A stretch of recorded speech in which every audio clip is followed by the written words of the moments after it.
Namanya tamu pasti pulang, nggak mungkin nginep seumur hidup. Namanya titipan pasti dikembalikan, mau kita tahan-tahan juga pasti kembali. Terus ketika semuanya sudah berlalu dan semuanya sudah dikembalikan, apa yang tersisa untuk kita? So, ya sibuk beramal aja, ya. Nanti kalau suka amalan bismillah, Allah suka bismillah, nanti aman. Gak rugi beneran dijahatin, ya. Dicaci misalkan, Denis, monyong kamu, apa mulut saya langsung mancung? Enggak, kieu weh.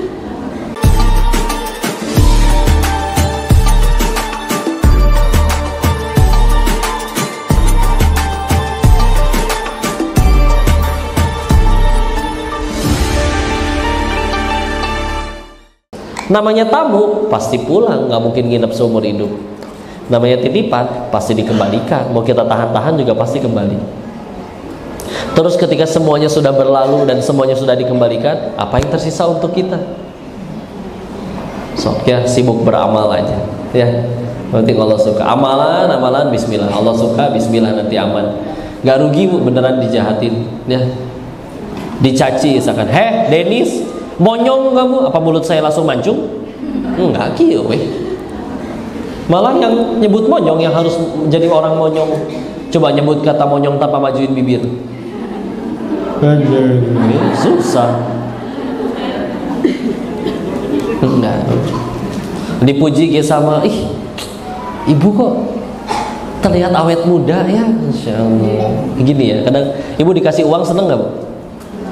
Begitu dicek tapi uangnya uang palsu, kesal nggak? Kesal. Nah kadang kita dipuji seneng, tapi ternyata pujiannya palsu. Ya, ibu kok setiap hari selalu bertambah muda, coba tuh, belah mana jujurnya gitu. Tapi kita mah dipuji bohong teh seneng ya. Setiap hari ibu bertambah muda, mustahil meni peresnya. Kadang dia muji dia nanggung, Bu ya. Kok ibu terlihat awet muda? Berapa sih usianya, Bu? Yang bener saya udah 42 loh kok. Kok terlihat kayak 41,5 ya? Lumayan setengahnya. Setengah tahun bisa beramal berapa banyak? Yes, ke suami kayak kudu gitu, Bu. Puji ya, Allah. Ayah abis cukur kumis, pahili ya, nggak apa-apa lah, yang penting ngerti ya. Masya Allah, ayah habis cukur kumir, terlihat 4 menit lebih muda loh ayah. Lumayan 4 menit ya. Udahlah, tenang aja ya. Terima, udah asli. Yang terjadi dalam hidup kita udah pasti terbaik menurut Allah. Betul? Yakin? Ya, udah tenang ya. Jangan takut bertambah usia ya. Jangan takut menjadi tua. Kenapa? Udah jadi, nggak bisa mundur lagi, ya.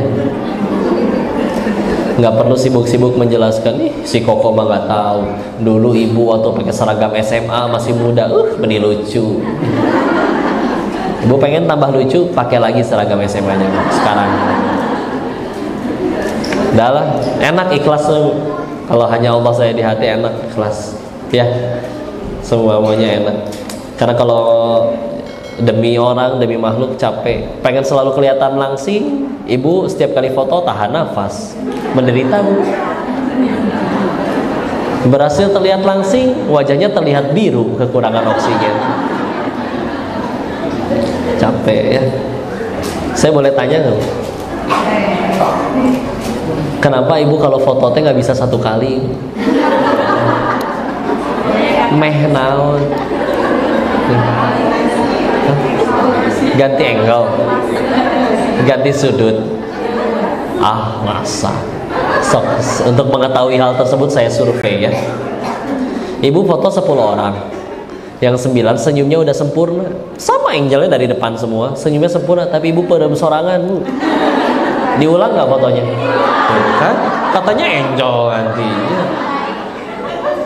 Ketika akhirnya foto yang kedua, yang 9 senyum, yang 9 perem KB, tapi ibu senyumnya sempurna sendiri. Itu kan yang dipajang di status. Ngalamin saya, Bu. Punten ya, tiap kali beres kajian saya cek handphone. Banyak yang ngetek kan. Tapi nggak sedikit pas yang diposting yang saya nyeperem, Bu. Asa ini ibu foto berkali-kali, kenapa yang dipilih yang saya perem? Oh, dia senyumnya udah sempurna di situ. Nggak peduli si kokonya perem, gimana ya? Ini egois ya.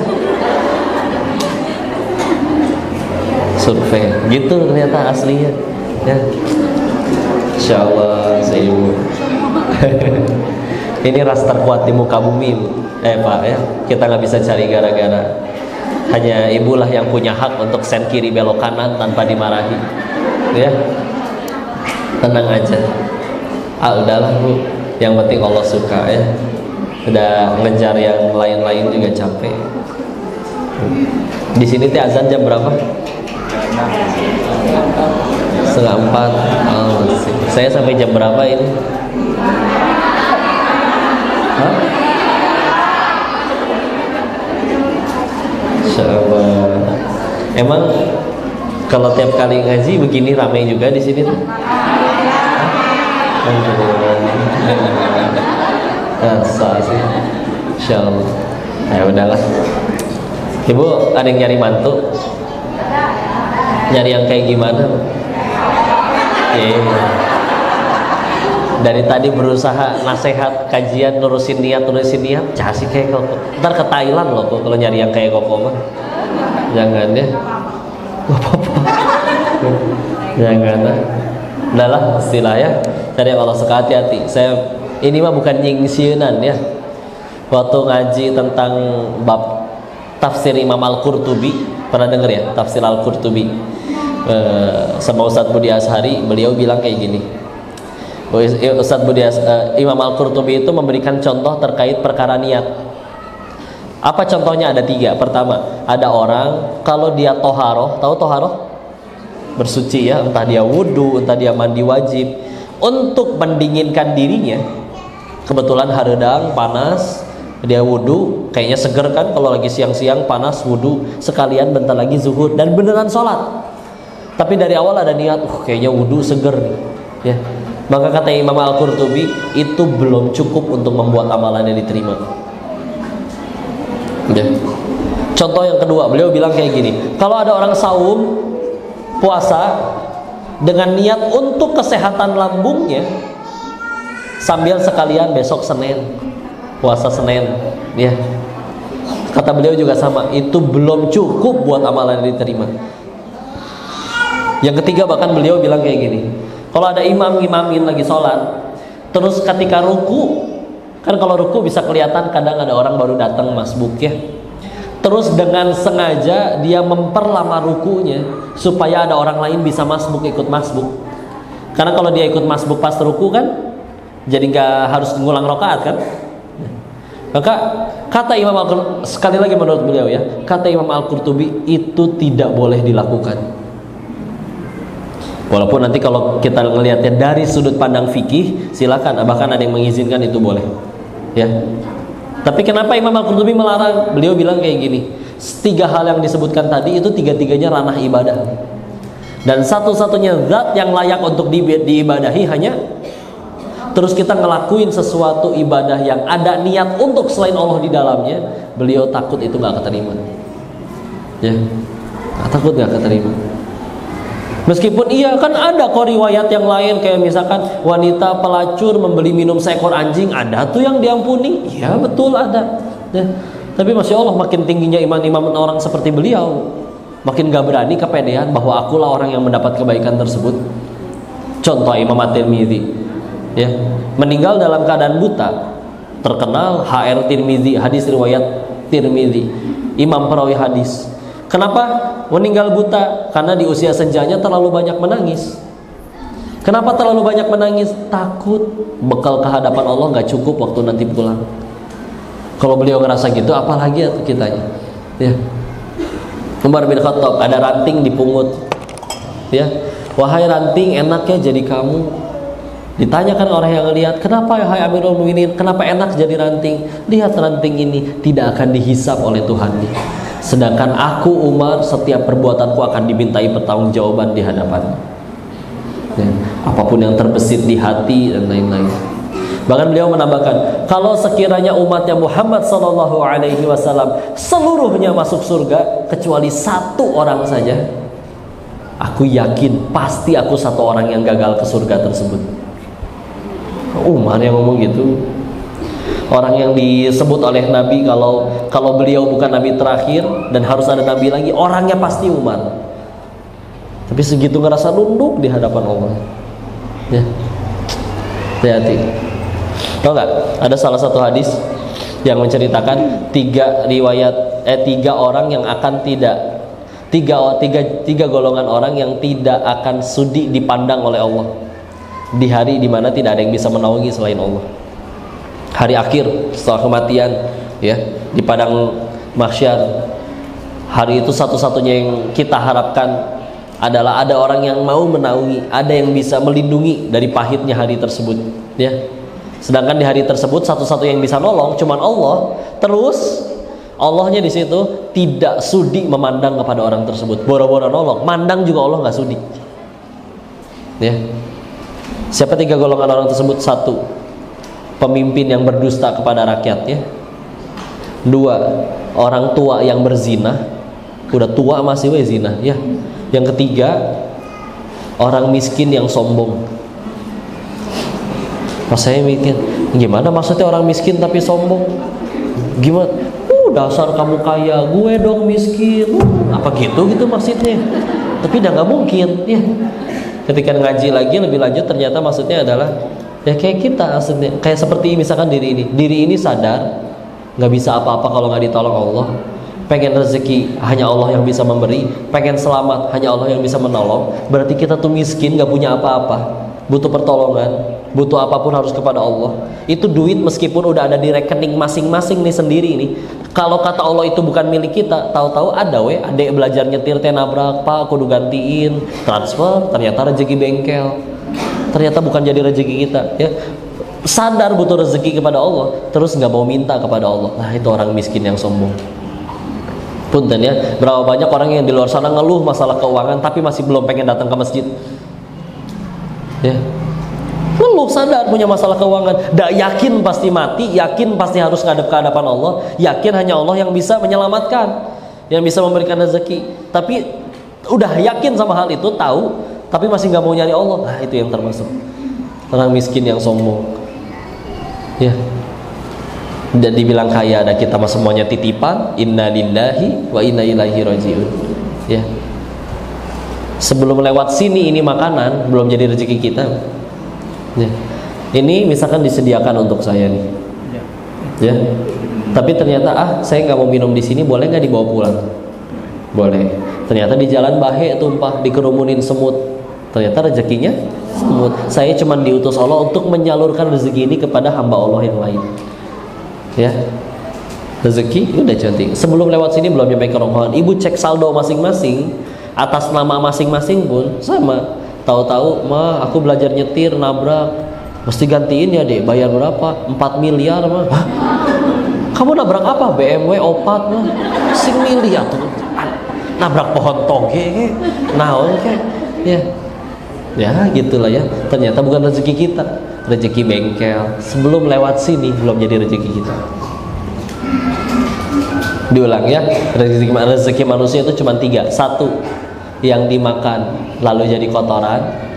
2, yang dikenakan lalu menjadi usang. 3, yang diinfakkan di jalan Allah. Ulangi. 1, yang dimakan jadi kotoran.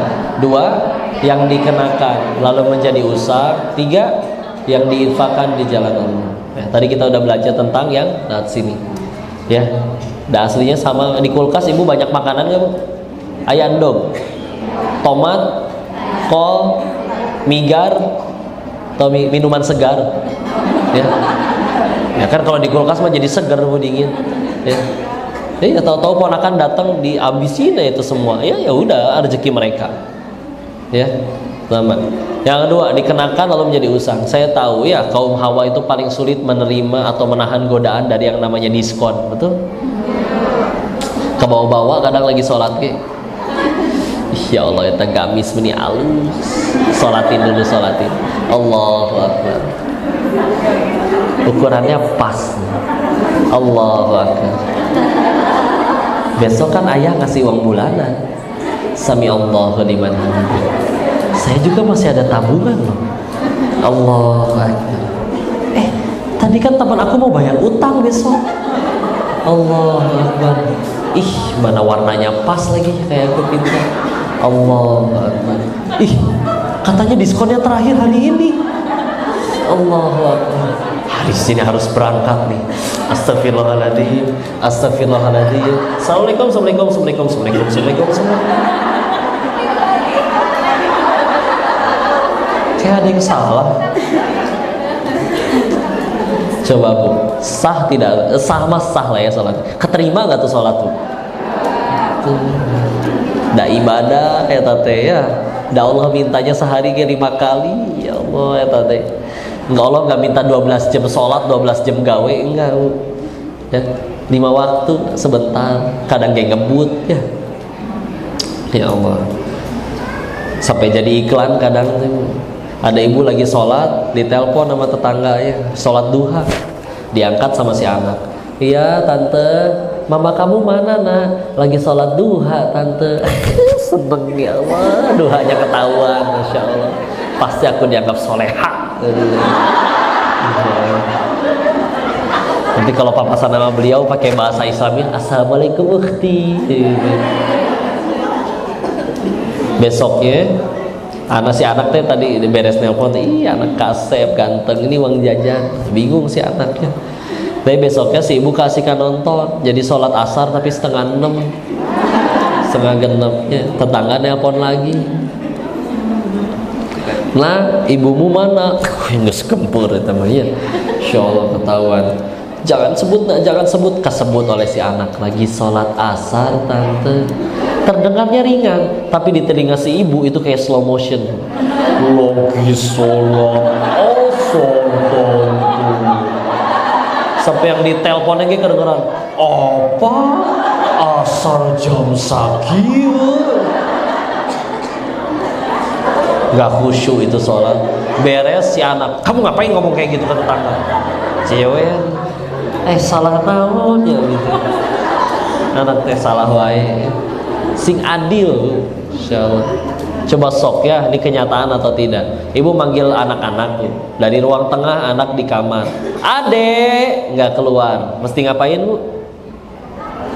Ngejerit lebih keras kan? Adek, masih belum keluar. Gimana Bu? Ngahuik si ibunya. Adek, kaca pecah 3 ceritanya. Baru keluar si anak teh. Jawab, ibu langsung memberitahu alasan kenapa tadi manggil atau diomelin dulu? 1-0. Besoknya si anak butuh sama ibu, manggil dari ruang tengah, mama. Udah deg-degan kata gue. Ya. Manggil yang kedua masih belum kedengeran, mama. Mungkin dari ruang tamu sampai kamar ibunya harus naik angkot, kita nggak ada yang tahu. Namanya rumah orang kaya mungkin. Ya. Mau nggak mau yang ketiga udah deg-degan itu juga. Mama, keluar si ibu. Apa yang terjadi? Ini anak paling kurang ajar nih. Masa manggil orang tuanya kayak gitu? Jewer diwai 2-0. Adil tidak Bu? Dan si ade teh kemarin teh ya Allah, udah nggak ada niatan pengen lama-lamain lah biar si mamah ngambek. Nggak sebesar itu nyali beliau, nyali anaknya. Terus tahu-tahu orang tuanya suka cerita, kok kenapa ya anak saya minderan? Ya atuh bisa jadi produk kita sendiri. Bu, ketika kita tidak diterima dimanapun, pernah gagal dimanapun, kita yakin ada satu tempat yang akan menerima kita apa adanya. Rumah dan orang-orang di dalamnya. Nah ini orang yang mereka harapkan jadi manusia yang paling menerima dirinya apa adanya. Kita ngapain aja salah, carikan wae. Apalagi di luar, ketemu sama orang yang asing, gak dikenal, atuh minder, gak berani ngomong apa-apa. Hati-hati, kadang produk kita sendiri ya.